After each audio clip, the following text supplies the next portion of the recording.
Hello, my name is John Nagoski, and I'm a native speaker of English from Wisconsin in the USA. I would like to introduce to you my English reading channel with questions and answers. The Quarrel. The Greeks took the city of Chrysae and divided the spoils among the chiefs. To Agamemnon they gave a girl named Chryseis, who was the daughter of the priest of Apollo, the god who was worshipped in the city. Then the priest came bringing much gold, with which he wished to buy back his daughter. First of all he went to Agamemnon and his brother, then to the other chiefs, and begged them to take the gold and give him back the girl. "So," he said, "may the gods help you take the city of Troy and bring you back safe to your homes." All the other chiefs were willing, but Agamemnon cried, "Away with you, old man! Do not linger here now, and do not come again, or it will be the worse for you, though you are a priest. As for your daughter, I will carry her back with me when I have taken Troy." So the old man went out in great fear and trouble, and he prayed to Apollo to help him. And Apollo heard him. Very angry was the god that his priest should suffer such things, and he came down from his palace on the top of the mountain Olympus. He came as night comes across the sky, and his arrows rattled terribly as he went. Then he began to shoot, and his arrows carried death, first to the dogs and the mules, and then to the men.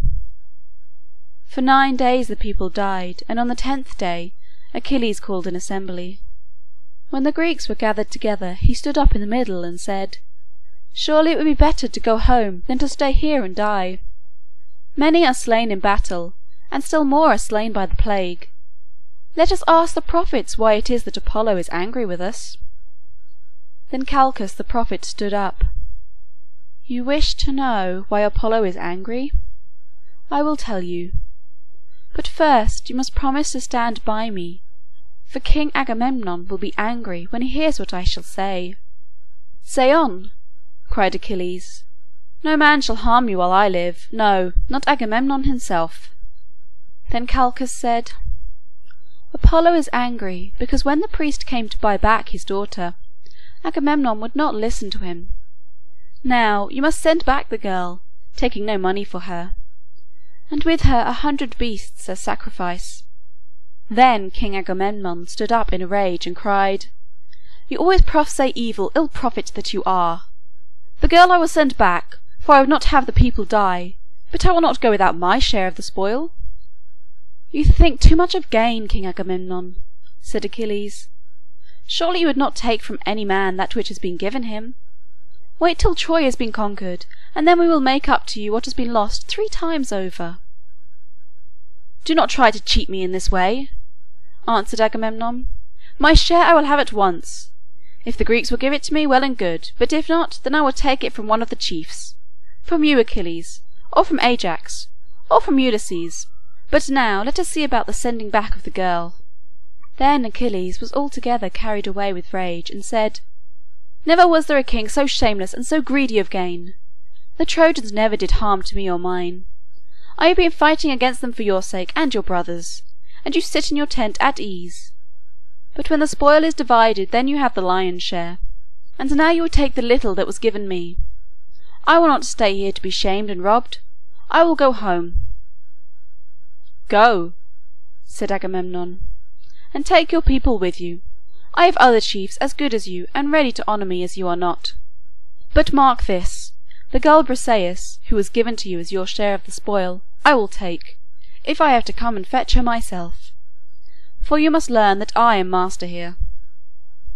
Achilles was mad with anger to hear this, and said to himself, "Now I will slay this villain where he sits." And he half drew his sword from its scabbard.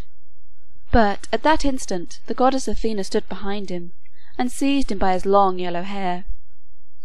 And when he turned to see who had done this, he could perceive the goddess, but no one else in the assembly could see her, and said, "Are you come to see this villain die?" "Nay," she answered, "I am come to stay your rage. Queen Hera and I love you both. Draw not your sword, but say what you will.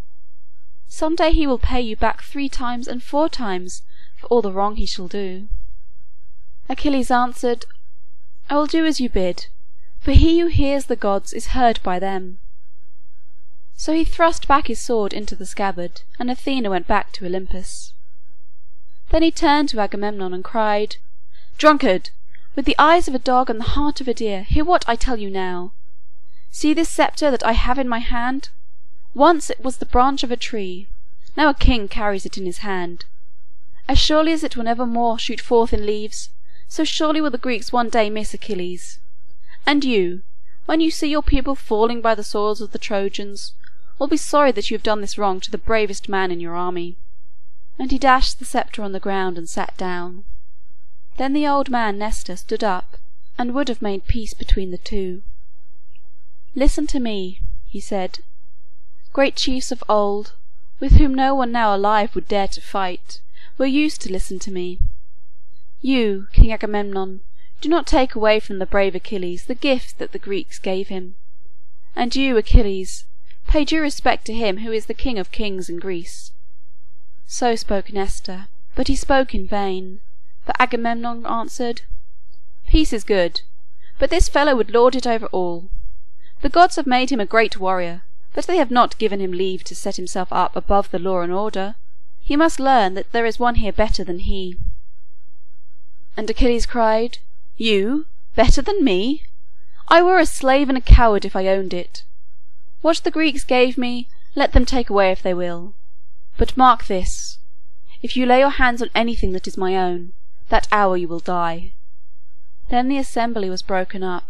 After a while Agamemnon said to the heralds, "Go now to the tent of Achilles, and fetch thence the girl Briseis.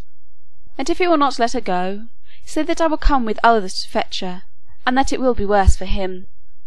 So the heralds went, but it was much against their will that they did this errand. And when they came to that part of the camp where Achilles and his people were, they found him sitting between his tent and his ship, and they stood in great fear and shame. But when he saw them he spoke kind words to them, for all that his heart was full of rage.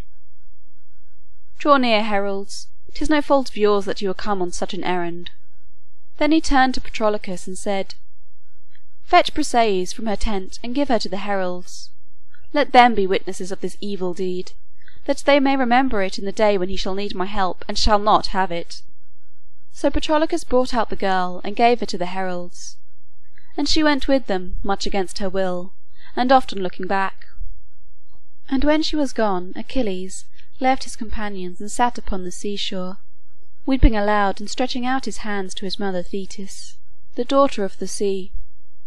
She heard his voice where she sat in the depths by the side of her father, and rose from the sea as a cloud rises, and came to him where he sat weeping, shaking him with her hand and calling him by his name. "Why do you weep, my son?" she said. And he told her what had been done, and when he had finished the story he said, "Now go to Olympus, to the palace of Zeus. You helped him once in the old time, when the other gods would have put him in chains, fetching the great giant with the 100 hands to sit by his side, so that no one dared to touch him. Remind him of these things, and ask him to help the Trojans, and to make the Greeks flee before them, so that Agamemnon may learn how foolish he has been."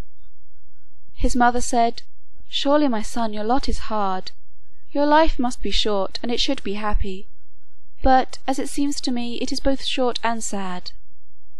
Truly, I will go to Zeus, but not now, for he is gone with the other gods to a 12-day feast. But when he comes back, then I will go to him and persuade him. Meanwhile do you sit still, and do not go forth to battle." Meanwhile Ulysses was taking back the priest's daughter to her father. Very glad was he to see her again, and he prayed to his god that the plague among the Greeks might cease, and so it happened. But Achilles sat in his tent and fretted, for there was nothing that he liked so much as the cry of the battle.